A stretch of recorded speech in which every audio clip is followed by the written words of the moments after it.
So when it comes to Matthew chapter 7, there is many times very much confusion surrounding why the people are called workers of iniquity that are called out as workers of iniquity.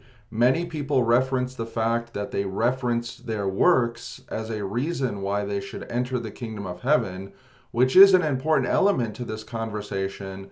But I believe the reason why they refer to their works is because they were called out as workers of iniquity.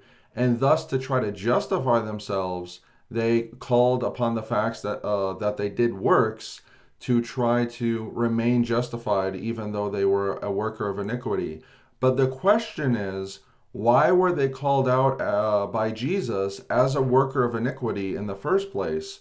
Well, if we read verse 21, it'll give us an important clue as to why. It says in verse 21 of Matthew 7, "Not everyone that saith unto me, Lord, Lord, shall enter into the kingdom of heaven, but he that doeth the will of my Father which is in heaven." So the people who are workers of iniquity were clearly not doing this right here, doing the will of my Father which is in heaven, right? So whatever the will of God is, they were not doing that. And what can make the case that it is the will of God to cast out demons? It is the will of God to prophesy, at least in certain scenarios. So let's continue to keep reading down, though. In verse 22, it says, "Many will say to me in that day, Lord, Lord, have we not prophesied in thy name? And in thy name have cast out devils?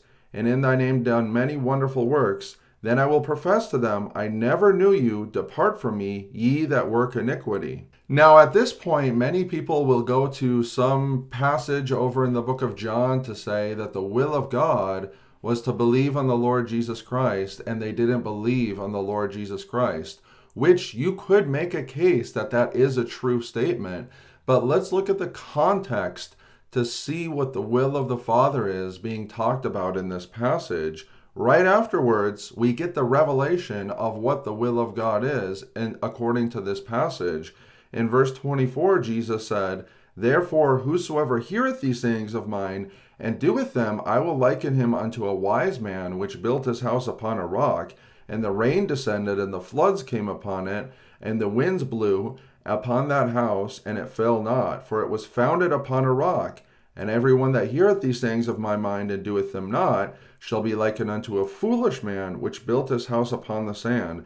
And the rains descended, and the floods came, and the winds blew, and beat upon that house, and it fell, and great was the fall of it." So the major problem that a lot of people have when it comes to interpreting this passage is they don't read the whole passage. They stop at verse 23, where Jesus said, "I will profess to them, depart from me, ye who work iniquity." But they don't read the rest of the passage, and Jesus explains why they were workers of iniquity. Were they relying upon their works? Yes, they were relying upon their works. But what were they doing predominantly, first and foremost, to be a worker of iniquity? They weren't obeying the teachings of Jesus Christ. They were living in sin, because it says in verse 24, "The wise man obeys the teaching of Jesus Christ, but the foolish man only hears the teachings of Jesus Christ and does not obey them." So in other words, that individual is in disobedience.